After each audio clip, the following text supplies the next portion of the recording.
Hey everyone, I'm Kevin Gosztola, managing editor for Shadowproof, and joining me is Brian Sonenstein, and we are pleased to be with you celebrating our 6th year as Woohoo! an independent media organization.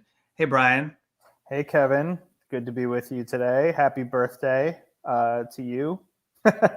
And yes, and I say thanks to everybody who's made it possible. Like we say, to people in the post that we put on our site, we cannot guarantee that we're going to be here next year. We can't guarantee that we couldn't guarantee that we were going to make it through 2021 or Right. 2020, and that's not being dramatic. It Right. is a recognition of what it takes to do this labor and what it takes to manage your time and work with all of these journalists, and at the same time take care of your own personal needs and deal with the stress that is involved and required. I mean, you have to be willing to take on this load, and Right. then uh,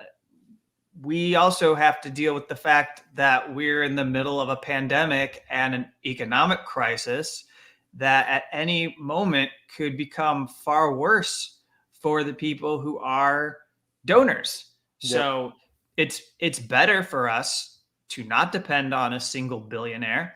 It's better for us to not depend on somebody who has links to a corporation or a past history with a government agency, or someone who has a past history with a nonprofit organization that has special interests that would determine what we can and can't report or write about on our website.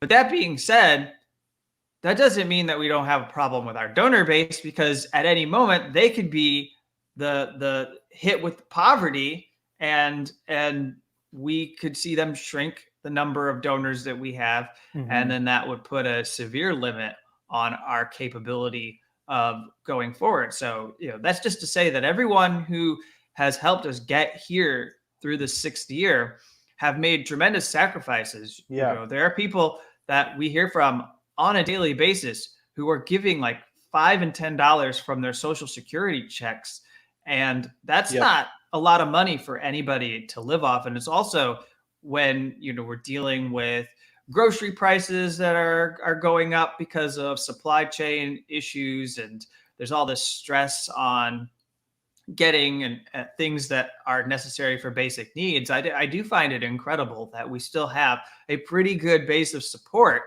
And there's always, I'll let you get in here, but there's just so many outlets that you can support. There's Yeah. just so many shows that ask for donations. There's so many people out there who need help, because we don't have a good system or mechanism in the United States for funding media.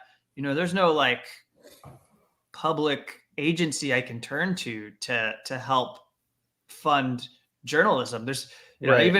even as we seem to be on the brink of what could be a deeper depression, going back to the days of Franklin Delano Roosevelt and the New Deal, it's not like we're seeing Congress propose that they have some kind of program to support people who are laid off by Yeah. these news corporations and these companies that are shedding jobs, have shed tens of thousands of jobs over the last few years. Absolutely. Yeah, no, I agree with you completely. I like to think that, Kevin, you and I have been doing independent media, whether it's Shadowproof or Fire Dog Lake, together for a decade at least now, if not more.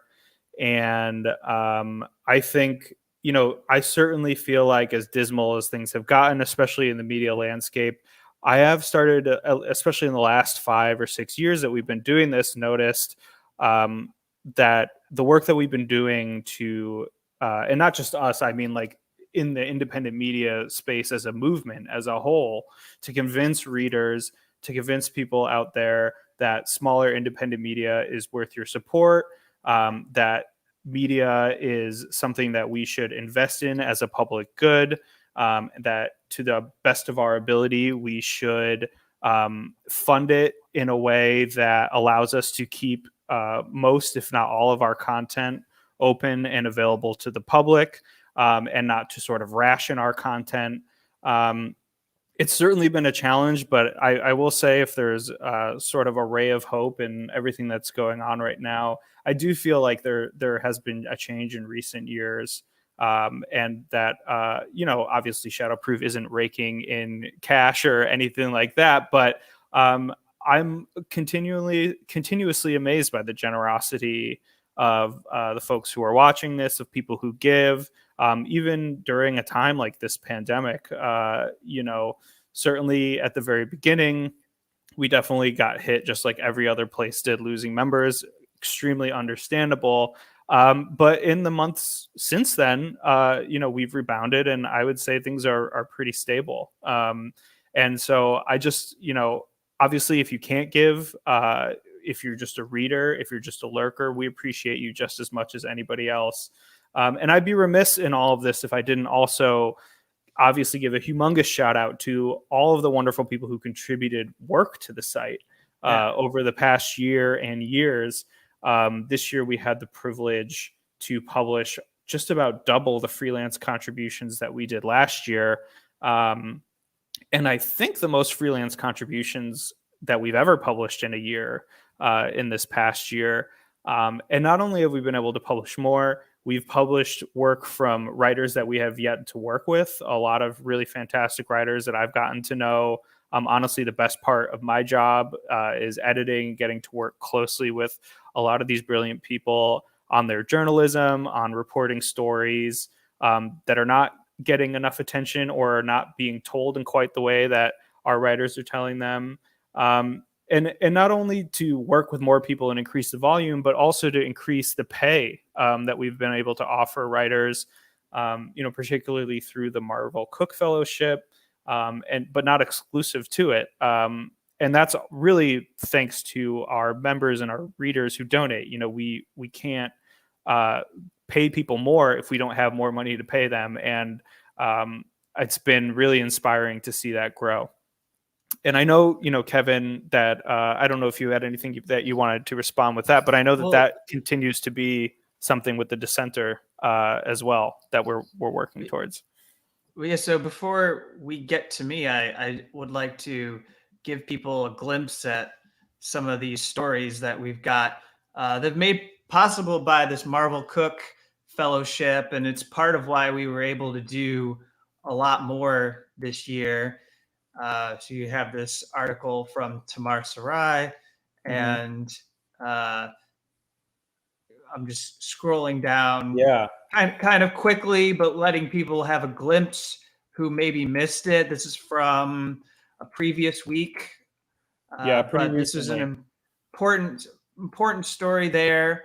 And then, let me keep going here, and I'll share another article, another example for people. And we have while I'm bumbling my way to the next one here, we've got Tom Secker, who has joined us, and he's a contributor. So just to thank you for the work you've done in the past year and year before. But then this one was, I was really proud to be able to do this one about the 10 people who died after Chicago refused to stop jailing people during the COVID-19 pandemic, with Kiran Misra, who's with Southside Weekly, which is a local organization in Chicago where I'm based. And this was a really nice to be able to partner with them. This kind of collaboration was really good to do.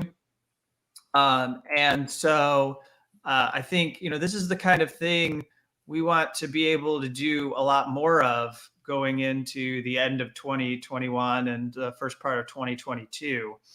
And I think that those are the kinds of things that our readers would like to support as well. I believe that one thing, this leads into the Dissenter newsletter at thedissenter.org, where where we relaunched the newsletter about a month and a half, 2 months ago. The goal that I'm striving towards is to expand the work of the dissenter, so it isn't just this kind of blog space for me to sound off about whistleblower issues or to post the reporting I do. I think that in order for us to survive, we need to have those relationships, and we need to bring on more people, so that at any moment when we're strained, if it's not possible for us to keep going, we can turn to others and let them use the platforms that we are building in order to reach those who who are interested, and also in order to serve those communities that need that reporting. I specifically, through the dissenter, am largely focused on national security whistleblowers, which tends to be attract a certain kind of reader, and also serve a very, very specific audience, and tends to be about supporting individuals rather than like a group of people. But at the same time, these are stories that don't get told appropriately by our establishment press. And then, for the work that we're doing with the Marvel Cook Fellowship, bringing those journalists on, that's giving a platform to work that I'd say, over the last year, you may or may not agree with me, because of the uprising after George Floyd was murdered, it did seem like some publications that had normally been closed off to these writers and journalists,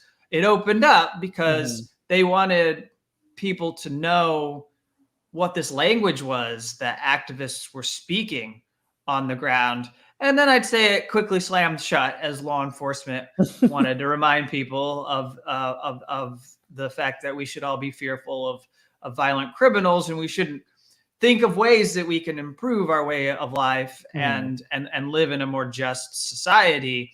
So now I think they're coming back. I think like a lot of these people who had that like brief opportunity to maybe get something into the Washington Post, or maybe get something into the Los Angeles Times, or New York Times, maybe to appear on CNN for a segment here and there, that now it's back to, well, the progressive independent media, the few platforms that are available for that work. And so this fellowship has been all about expanding the discussion and conversation, and being a space to push back against the standard law enforcement response to any activism around policing. Yeah, I think that's very well put. I think I was just jotting down some thoughts reacting to some of what you just said, and I think what I also appreciate about it is that particularly if we're talking about abolition, for example, it's difficult to get into these topics in sort of the length and breadth that most articles these days, the form that they take. I think a lot of news consumers have sort of been conditioned for very rapid fire, bare bones news reporting. I think Axios is a good example of that, sort of taking the form to its even more austere level. And that's not to say, obviously, that there's not long form journalism and so on and so forth, but it's rare that we have the funding and the space and the subject matter, I feel like, at a publication at our size to really do that. And what I've really loved about this project in particular is really having that time and space and funding to write sort of long form investigative pieces that really get into not just sort of the ideas or sort of the scholarship or the thinking behind abolitionism, but the actual practice and praxis of abolitionism, and to give writers the space to actually talk to more than like one or two people about it, to really get this wide cross section. Tamara's piece is an excellent example of that in New York City. She must have had close to a dozen sources in that piece. Nicole Froyo spoke to a wide variety of people all over the world about abolition. And so it's really an honor to be able to do that right at this moment. And I think the benefit of it is that I think a lot of this journalism has a longer shelf life than a lot of other reporting out there. And I know that that's something in general that Kevin, you and I have really put an emphasis on since we started this publication, is making sure that our articles have a relevance and have a meaning down the road, and that they're not so ingrained in the moment that nobody ever reads them again, or they never come up again. And so that's been really wonderful, and that extends beyond Marvel Cook. Obviously, I think the work that you have done, the tremendous work that you've done around Julian Assange's case, around the other whistleblower tragedies that have happened, I think, carry the same qualities. And, the last thought that I had off of what you were saying is just that I think I mentioned this last year, is that I really appreciate the synergy between our beats. I think it's kind of funny that it shook out this way, that, the site covers a wide variety of topics, especially when we bring in our freelancers. But I think primarily we're known for our work around incarceration, policing, and whistleblowing and national security. And I just like to think about sort of that framing on a lot of what goes on in this country is so unique. It really sort of complicates notions of criminality and policing and security. We both sort of tackle these issues in the same way that sort of challenge the common narratives and sort of the ways that we're trained to react to these sort of stories and scenarios, whether it be national security or whether it be a neighborhood or a city. And so, yeah, I feel like it's such a unique and wonderful thing that we get to do here, working on these subjects from these angles. So, yeah, I don't know if you had anything to add to that. Well, so first, post your questions for us if you've got anything you want us to say or to comment around. One thing to add to your line of thought there is the synergy. People may not know that it's kind of sad that it works this way in the United States, but for the most part, I do all the work covering the whistleblower stories when they go through the court system. And I am concerned about the Espionage Act and the way in which prosecutors are raising that law. But a lot of the issues are really confined to the issues that are related to the information exposed, the identity of that whistleblower, their backgrounds, and the what walk of life they came from, and sort of what they were doing that led them to this decision where their conscience said, I need to blow the whistle. But then when Brian comes in and is very useful is that moment when the sentencing is issued and now they're going off to prison. And, you've been with me to help in the coverage of Reality Winner, being in the Federal Medical Center Carswell to help maintain my perspective and to recognize what's extraordinary and what's ordinary, what tends to happen on a daily basis in when you're serving a sentence under the Bureau of Prisons in the United States. We have our own experience, our shared experience of going up to visit CIA whistleblower John Kiriakou and at Loretto. And that was something when we were at Fire Dog Lake, I went up with Jay in Hampshire, editor-in-chief, to visit John. So I was able to take in what that was like for someone who is punished under the Espionage Act to be put in prison. And in fact, because there's such a small number of people who go through this, it doesn't always make it through that they are actually confined or can be confined with special security designations that are not typical of someone who's accused of murder or somebody who's accused of, let's say, burglary or drug crimes, that in fact they are treated differently within the system as a way to guard against the sharing of classified information within prison and to also stigmatize them even more beyond the fact that they have been charged with this crime and went through and they were convicted of this felony when they went to trial or when they took a plea agreement. So that's to say that the synergy, may not be apparent in the work all of the time that we're doing, right. but definitely behind the scenes, you and I are talking about these cases that I work on and are mindful of the prison issues that are going to be that these people are going to face. I mean, Daniel was just in, I believe he was in one of those.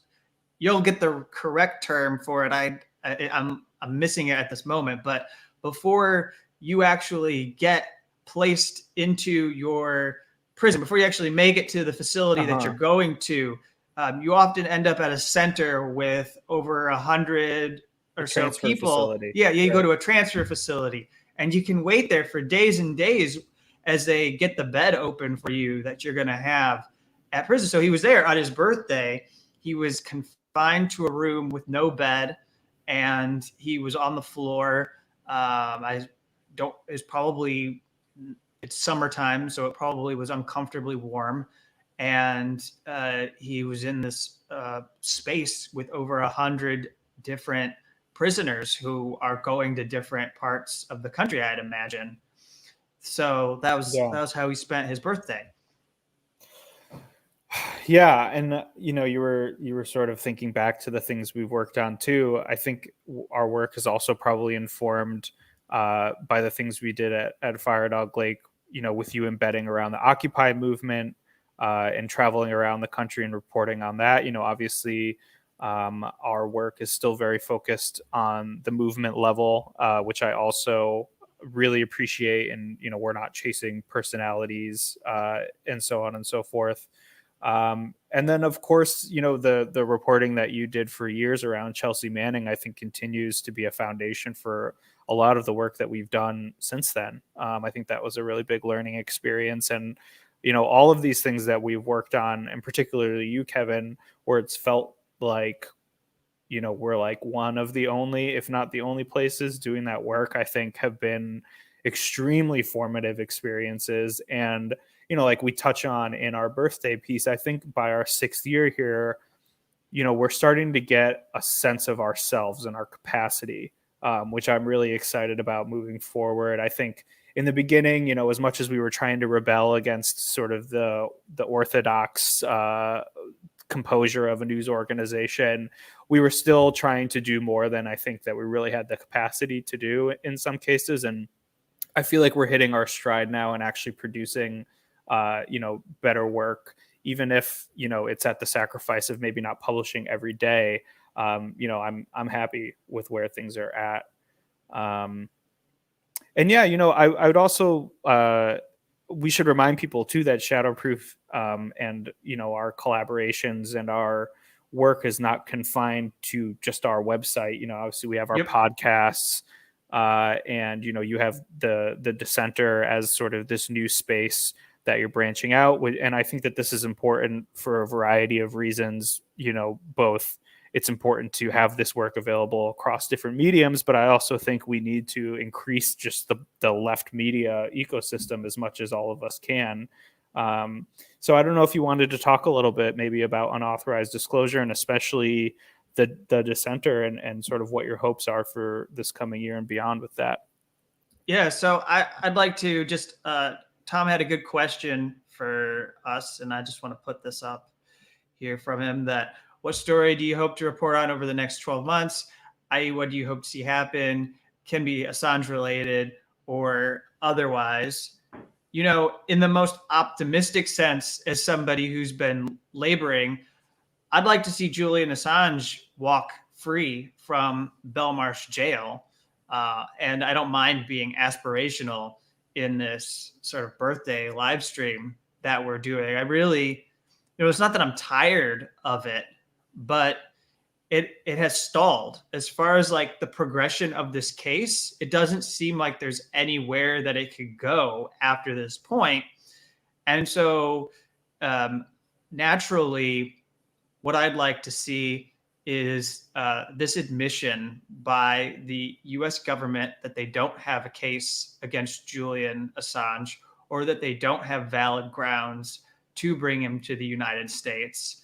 It obviously doesn't change their vindictiveness and their hatred for him.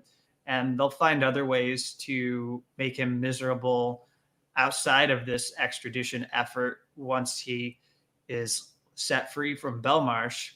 But for me, what I'm looking toward is the culmination of this, the final end point where he can leave this facility that he's been in for over 2 years. And I mean, mind you, 6 or 7 of those months now in jail, having won his case, which is absurd. Like most people who are on the winning side, they leave jail. They don't have to be in jail anymore. If you're losing and you appeal, the system keeps you in jail because they say you're guilty. So you still have to prove that the system is violating your human rights and you deserve to walk free. But in this case, they've said that your human rights would be violated if you were extradited. And so you cannot be. And that should allow him to be free. And there's going to be an important focus on what goes on with Daniel Hale in prison. We do not leave these cases once they are sentenced. Right. They continue. What we learned with Reality Winner's story is that there was more to say about her while she was in prison. She survived like the second worst outbreak in the COVID-19 pandemic. Yeah. That was a huge story. Although you wouldn't have seen it covered and reported in the national press that have covered her and treated her like this fantastic Trump era whistleblower. They missed this. There were local press. There was, I think it's called the Fort Worth Star-Telegram, did some important reporting on the facility and how it had lost control of the virus inside. But this was us. We were talking to her parent, Billy, who's been a great advocate for her.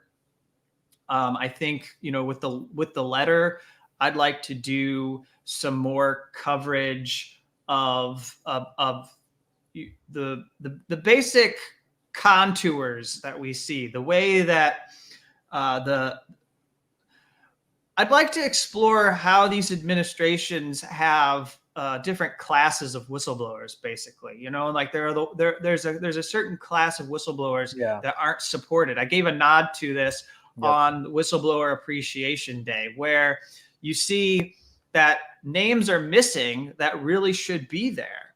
And then you may run into this too when you're doing your like prison or police abolition work, that there are people who just completely are omitted from the conversation as people who are either like leaders or organizers of this or not. But anyway, so in this, in the whistleblower space, you never see any celebration of Chelsea Manning on National Whistleblower Day. They don't celebrate Edward Snowden, despite the Pulitzer Prizes.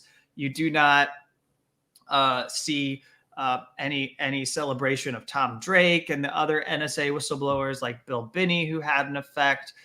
There's no reverence shown towards John Kiriakou. The fact that he went on television and protested waterboarding, using his past experience in the CIA to challenge the Bush administration in 2007, but then became a target. You do not see discussion of Daniel Hale as a whistleblower on National Whistleblower Day, or these other drone whistleblowers that are in Sonia Kennebeck's documentary National Bird that are featured. They're highlighted, and a film can get acclaim, and there can be critics who say this is a remarkable film, but it doesn't transfer to our institutions where they're allotted. And so I think the questions and the different things that need to be explored are why aren't these people? And then there are people who are within agencies internally that are lauded as whistleblowers or are propped up by elites, and they're said to be whistleblowers. And I'm not here to tell people that they aren't whistleblowers, or I'm not here to say that they should be subject to some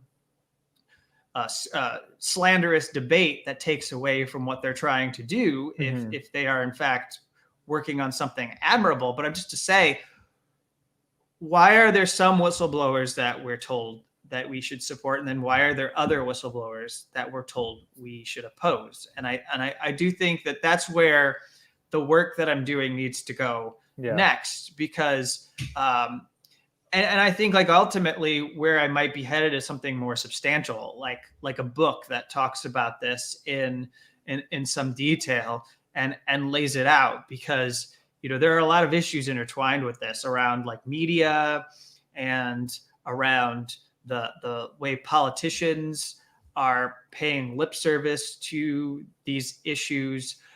We talk about things like Espionage Act reform on the Dissenter Weekly, and there are proposals that have been put forward by Senator Ron Wyden, and there are people in the House who have put forward ideas for reforming the Espionage Act, but that doesn't even have any political support.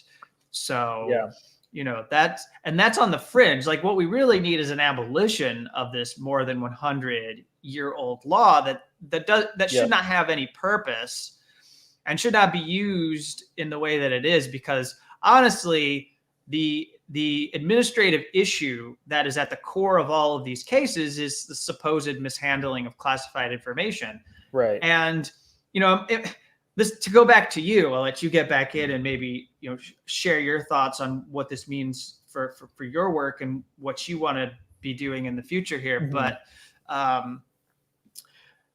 there's no recidivism possible in these cases. Yeah. Like that's the thing that defense attorneys always point out to, that is just shrugged at.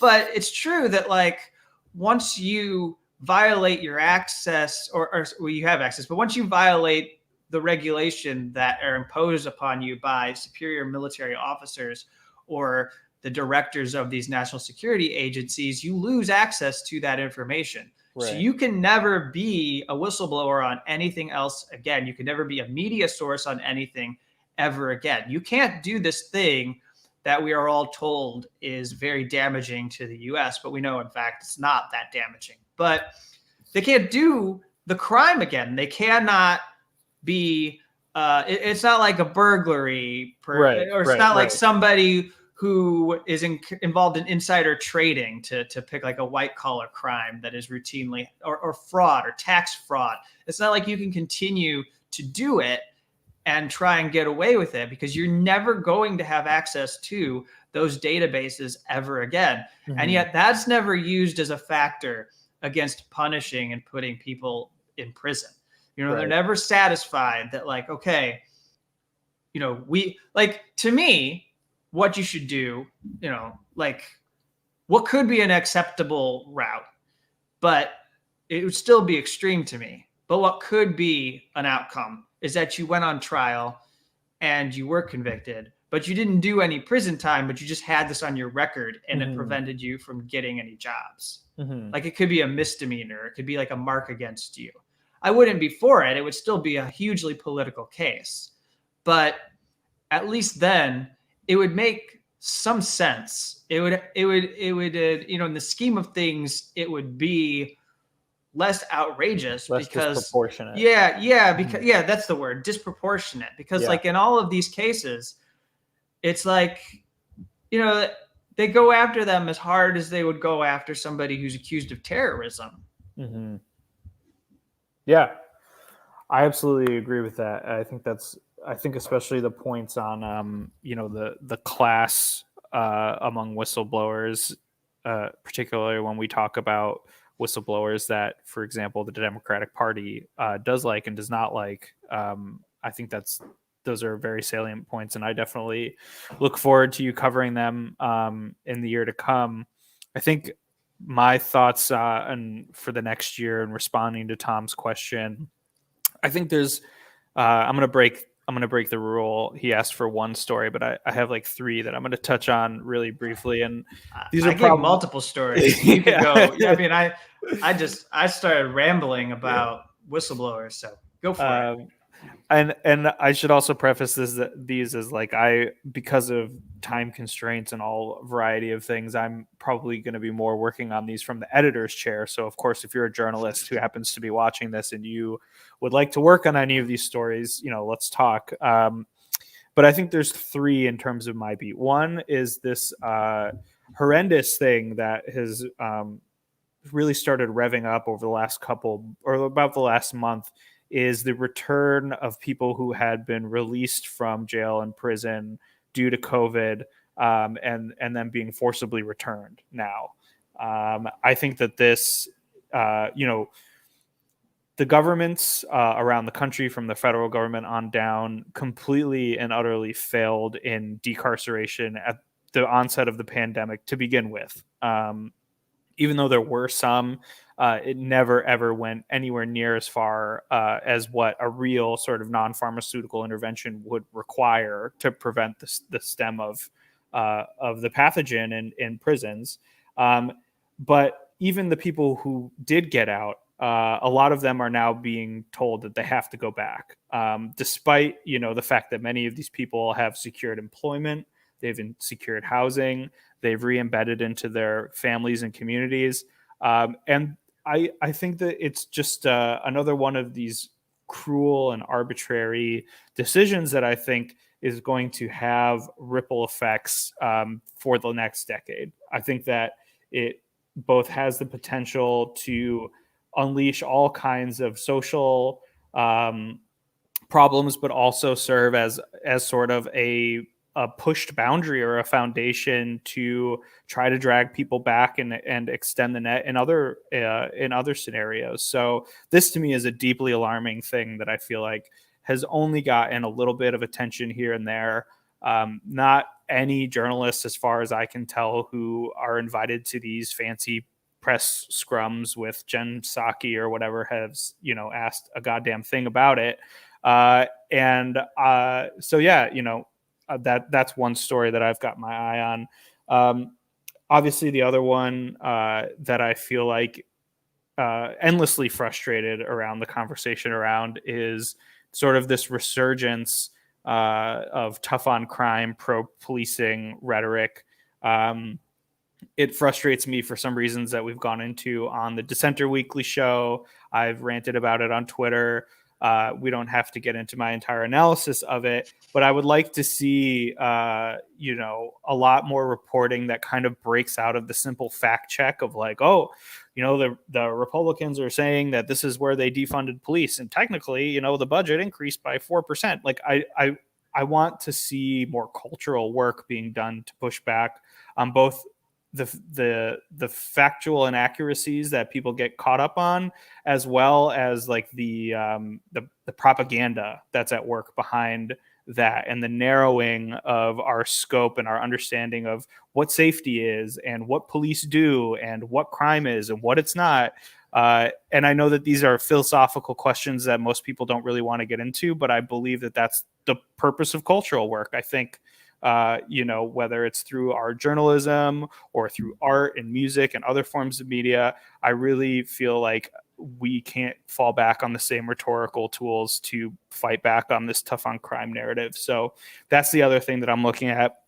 And then the third and final thing, which I think is related to both of these things, is that I think, an old friend of mine, Tom Syverson, who recently published a book, and he was tweeting, I think earlier today or last night, about how the true political realignment happening right now is not really have anything to do with Joe Biden or Donald Trump, but is most obviously the pandemic, and the way that the pandemic has sort of eschewed a lot of sort of the normal political signifiers that we have, and really laid bare what people's preferences and worldviews are based on their behaviors and their reactions to certain public health interventions, or to certain safety measures and things like that.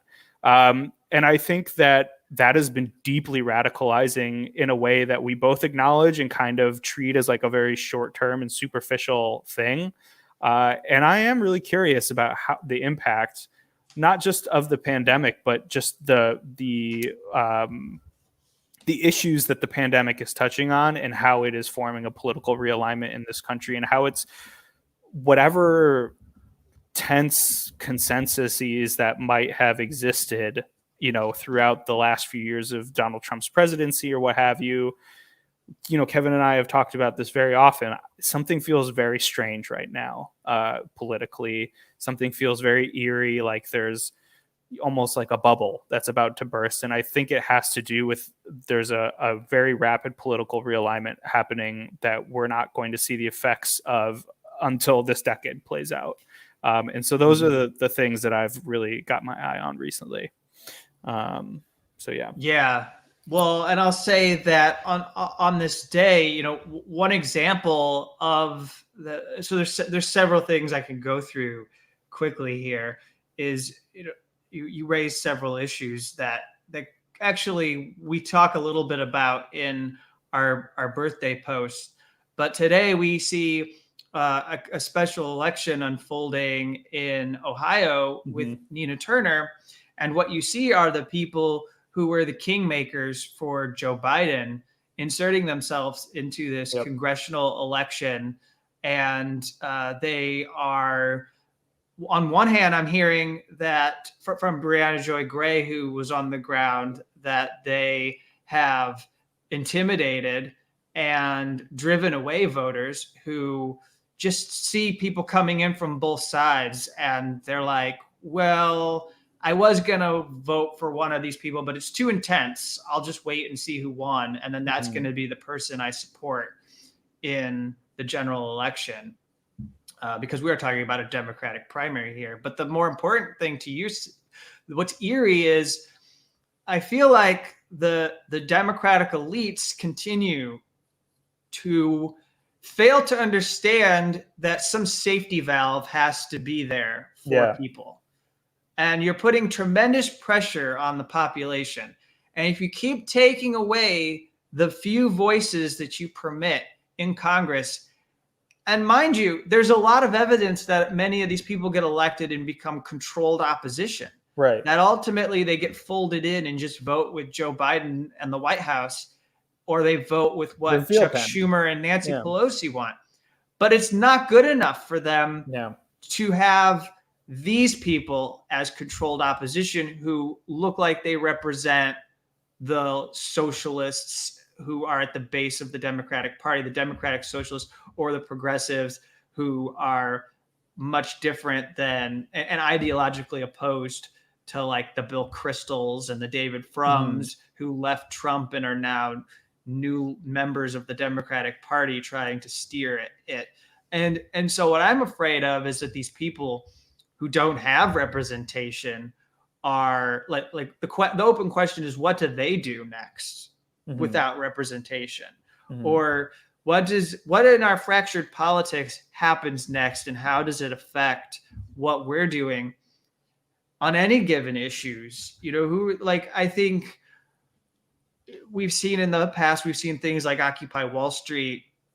We've seen the uprisings after police are involved in murdering members of communities, and those rebellions to me seemed rather frequent last year. And you just kind of have to ask yourself, are we going to see more of that happening, or do people even abandon that? And then if they abandon that, what do they do next? What kind of negative behaviors do we see next? Is it drug overdoses? Is that where it is? Is it more self-medicating? Are we going to see more destructive behaviors that people do to themselves, to other people in their families, to friends? Like what societally happens when you see that the politicians who run this system are no longer willing to even give you the basic representation that, as I said, can be captured, can actually be distracted and misdirected so that the corporate and special interests are not threatened. But yet you would still feel it. Like people who are progressive in AOC's district, despite the ability of her to have impact, would still feel like they have representation. Like that's their voice. That's the person we want to have for us in Congress. So you're diminishing the potential for The like pressure. unruly. Yeah. So just if you're an elite and you're looking at all the crises in the world and your climate catastrophe, all of this, like you should want people in there who that community is going to be like, well, even if I don't get what I want, I still feel like that person is on my side. Like, Yeah. But if you're not letting them have those people that are on their side, and you're putting in somebody who is very obviously funded by some other outside interests, then I think it's going to be difficult to manage. Again, this is kind of an odd argument to make because I frankly don't care about whether the elites are able to keep but from this, their perspective, yeah. But like as somebody who does this work from a news or a journalistic standpoint and has to anticipate where the flashpoints are going to come in the future, you do have to recognize that you are taking away people who could be your allies. The other thing I'll say is it's interesting that we raised Nina Turner because for the most part, we've moved away from Democratic Party politics entirely. There was a discussion when we started our organization about what we would do when it came to people who were running for elections. And, there was tension around whether we should even acknowledge Bernie Sanders' campaign back in 2015. And so, I'll just say that as time has passed, I feel less of a responsibility to dig into some of those things that happened, even to defend them from attacks from Democratic Party elites that I think are hugely disingenuous because there are so many places that you can go for that. And also, I think the kind of reporting that we need, the follow the money journalism, it's not something that I'm particularly able to do along with my coverage of whistleblowers. Like you kind of have to pick and choose which one you're going to do. And I just would direct people to the Daily Poster if they really want to know who's pulling the strings, because they've had so many scoops that they've been able to break over the last year. We have a friend, Andrew Perez, who's there, and it's a fantastic team digging not just into Republicans and how they're funded, but digging into Democrats at the local, state, and the national level to explore. And so that's just to say that we aren't doing this work and sitting here and pretending like this isn't happening. I mean, a lot of people are always pulled into these debates about, is AOC authentic or not? Is this person reasonable or not? Should we support him or her? Is this a waste of our energy and resources? What to do with third parties? How should we? And that's a fine thing to pay attention. And every once in a while, I'll come to those issues. But I think I like the hyper-focused nature of what we're doing to stick with the issues and to not get pulled in to these things that I'll also say promotes a kind of tribalism that is toxic for left media. I mean, we really left media reality TV. we really need to stay. I mean, it sounds kind of cliche to put it this way, and maybe I'm going to be accused of appropriating, but you really do have to eyes on the prize this stuff. Like you really have to say, okay. And there's a part of me that actually, this may be romantic and disconnected from reality, but I think back to, a lot has changed in the last 50 years. I recognize in the United States, and it's become more bleak, and there's a lot more reason for cynicism. But I always hear these stories about what activists were able to do to get Richard Nixon to feel like he was under threat, and he had to respond and do something and actually give them programs or policies that satisfied them because he wanted them to go away and he couldn't handle them being at his on his neck. And I just think that, like, if you could move the needle in any direction and get him to consider policies that we wouldn't disagree are progressive, then it almost doesn't matter who's in the White House. Like ultimately, like the work that we're doing in journalism and the way we play off of what's happening in the streets while we're doing this work, and the way we play off of defense or support campaigns for political prisoners or whistleblowers, that like ultimately, you never really know what's going to happen. Nobody knew that nobody knew that Barack Obama was going to commute Chelsea Manning's sentence. Right. Like if I had said that to you a year before he did it, you would have thought I was nuts to believe. Totally. Like if I said, just mark my words, year from now, Barack Obama is going to commute Chelsea Manning's sentence, you would have said, there's no way this person's going to do it. We have video of him at a fundraising dinner saying she broke the law. Why is he going to pardon or commute her sentence? Right. And so, I think this is part of us finding our identity as an organization. But I also think like talking about all of this is good for people who follow Shadowproof to hear, because it lets them know the pressures of being an independent media organization. You do feel a natural pressure to get into US politics because it's so easy to pull eyeballs or ears into what you do. It's not that I think it's low-hanging fruit. It's just that, to wrap up my little rant here, it's that I think that there's other things that we have to stay focused on that are more important. And we could probably do better than some other sites. There are some people, there are organizations that hold themselves out as progressive, and I think they're actually captives of the Democratic Party. But I'm not here to out them and prove that we can do this work better. Ultimately, I'd rather not build our identity around proving who's the frauds, but I'd rather spend our time authentically garnering and winning support from people for the work that helps them get the information they need. I think there's a lot of people, the stuff that we're doing, we're giving people a language and a way to talk about these issues that they didn't have before we did this work.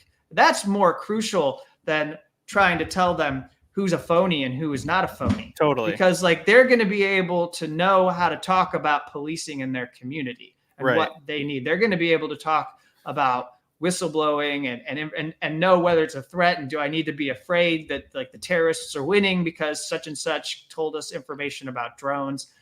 And they're going to know the interests that are in the national security state that are funding this and that, and who don't want us to know certain policies and operations. And so I think that's far more crucial than our U.S. politics. I completely agree with that. We've got about 8 minutes, 7 minutes till we hit an hour here. I'm wondering. And we're probably going to wrap. Yeah, we'll probably start winding down. If anybody obviously has any more questions, happy to answer or respond to those. But I don't know. I think fundamentally, I have a lot of thoughts about this. I think that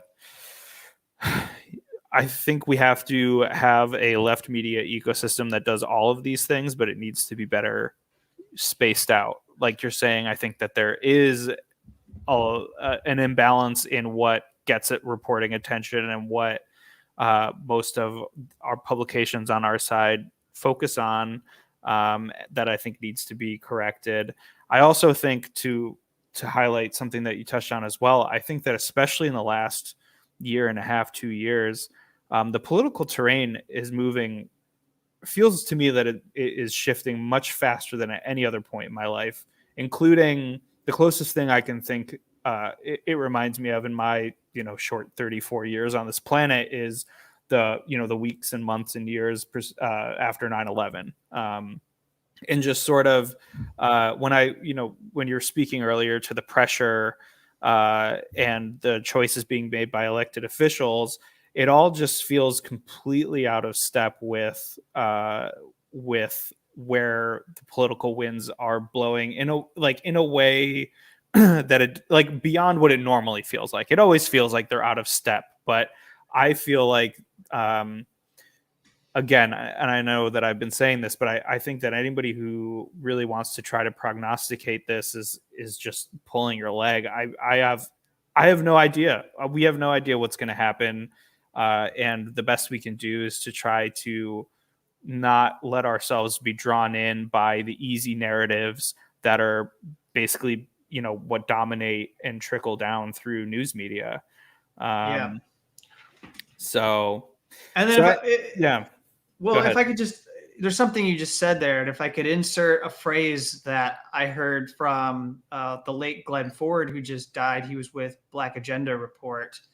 He's somebody who had a bit of an influence on me when I was learning about independent media, and I started writing online back in the late 2000s.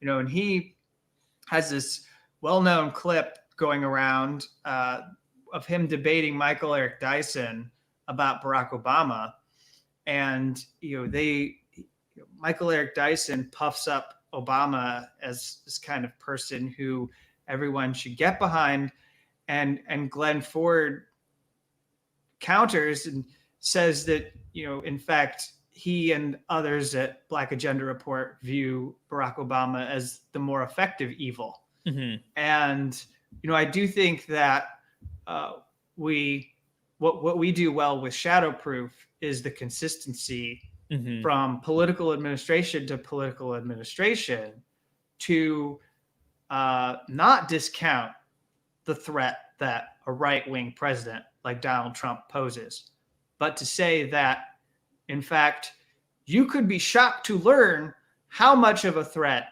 a Democratic presidential administration can pose to communities and people who are trying to go about their daily lives and survive. And how they play off each other. Yeah. Yeah. And you would be stunned to find out how Joe Biden is able to get away with certain actions that if Donald Trump did them, we would see splashed on CNN and MSNBC for weeks telling us we need to reverse course. Yeah. We probably, I don't, maybe here's one thing political that we may want to do at Shadowproof. I'm not sure if I've seen it done well somewhere. I think there have been little isolated clips that have been done, but nothing that puts it together. What in the first 6 to 7 months in total from the Trump administration has become consensus because Biden won't roll it back? Look at immigration. Absolutely. I mean, they're turning asylees away at the border. I mean, and yeah, I'm seeing people reporting on it. I can't sit here and say that nobody's reporting on it, but you're exactly right. I mean, it's not leading the news. We're not moralizing about it on MSNBC. And right on cue when Biden came in and Kamala Harris was going to the border and was going to go visit the facilities, it immediately became a pedantic game of like, oh, well, they're not, these are, housing facilities. These aren't jails for kids, and all of this hair splitting. And I think that, you and I, Kevin, collaborated on some articles in the beginning of the Trump administration that I think are, again, like to just, I guess, maybe connect it back to the beginning of this conversation that we had today, definitely have demonstrated a lifespan and a shelf life beyond the moment that we published them in. The things that you and I were writing about, the way that politicians were sort of playing this rhetorical game around detention and violence and migration and, legal and illegal and criminal migrants and all of this, just to sort of muddy the waters of the actual policy continuation from one administration to the next. I mean, again, we could be sharing that article today, and I think it would be just as relevant. So we'll start winding down, but there's a couple of quick things here that I'll leave people with. One of our eternal struggles at Shadowproof, actually just cut it out of the birthday post this year, but I think you and I would both agree that climate is like a tremendous issue and should be a first issue. and we don't have reporting at Shadowproof. And one of our struggles has been trying to get somebody that we can bring on to do reporting, some journalists we can work through, which we're willing to pay very well to do some stories. I think we're still working to form a relationship with anyone who could help us stay on this beat, and find somebody who could do it with the kind of synergy with what we do. Maybe, cover the climate with an eye towards carceration, or the carceral state. Mm-hmm. Or maybe do it military, do it with an eye towards. I mean, I see that a colleague and friend Abby Martin's working on an important documentary project called Earth's Greatest Enemy, that she's going to crowdfund. But it's about the military as the biggest polluter of the world, and how there are experts who say no matter what, if you did all these things that everyone's advocating in order to deal with carbon emissions and the climate, that in fact you still wouldn't save the planet, because you'd still have the U.S. military and all its pollution. Right. So the kind of thing that we could be having somebody pay close attention at Shadowproof. So we'll work on that. And then finally, I just, as we shut this down, I will put my newsletter up on screen and point you all to the Dissenter. And that's my latest post that I did. I put this on Sunday. This is a review of a documentary from Sonia Kennebec called Enemies of the State. I don't know the full backstory of what went down in production, but it challenged what I knew or thought I knew about Matt DeHart's case. He's someone who back in 2012, there was a bit of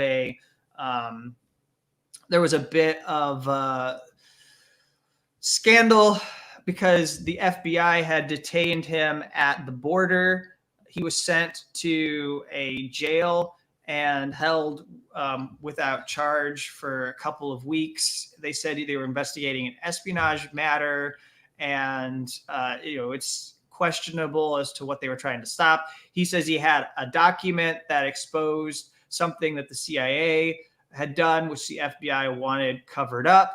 It was posted. He was someone who was involved in the hacktivist group Anonymous, but at the time, the government had a lot of focus on WikiLeaks and was trying to stop people who were working in these hacker spaces, and also were possibly aligning themselves with whistleblowers and national security agencies.